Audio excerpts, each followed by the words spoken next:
आम्ही जरा निघालेलो होतो बाहेर, कारण की आम्हाला देवदर्शनासाठी जायचं होतं, तेही गावातल्या गावात. आता कोणते ते पुढे तुम्हाला समजेलच. पण सकाळची घाई चाललेली, सगळं धुणं वगैरे स्वच्छ धुवायची, कारण की ना पावसाळ्यामुळे तर धुणं तर काही वाळतच नाही. म्हणूनच त्याला मिशनमध्ये घालून ड्रायरला टाकत होते. आता बाहेर जायचं म्हणलं की आमचा जीव काय खुलासा होतो की विचारूच नका. बाहेर जायचं म्हणलं की आनंद काय गगनात मावत नाही. आणि नंतर शिवम चाललेला होता स्कूलला. मग त्याला सोडायसाठी आत्ती लागलेली, आत्ती उभा राहिलेली होती बाहेर, त्याला घेऊन स्कूल बसची वाट बघत. आता एक असं झालेलं होतं की मला इतकं वाईट वाटत होतं म्हणाला, की माझं गळ्यातलं जे मिनी घंटण होतं ना ते वाढलेलं होतं. तर ते कसं वाटलं तेच समजलं नाही, पण ते वाढलेलं होतं. मग त्याच्यासाठी मग खोटं आहे ना ते घातलं.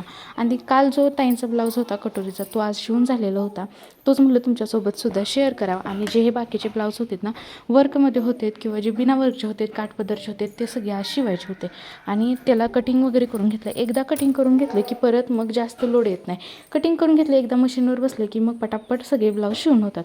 आणि संध्याकाळी आम्ही गेलेलो होतो स्वामी समर्थांच्या मठात. आता हे मठ छोटंसं आहे तरी म्हणजे खूप छान आहे. म्हणजे बाहेर वातावरण गेल्यानंतर खूप छान वाटत होतं.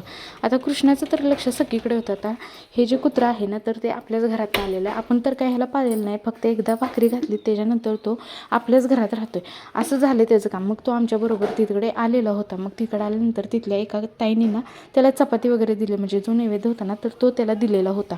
आणि नंतर आमचं देवदर्शन वगैरे चाललेलं होतं. आणि खूप दिवसातून स्वामी समर्थांच्या मठात आलेलं होतं. संध्याकाळच्या वेळेस कृष्णा लागलेला विटेंच्या आईंचे पाय दाबायला. चला आजच्यासाठी एवढंच, भेटूया उद्याच्या ब्लॉगमध्ये. तोपर्यंत बाय.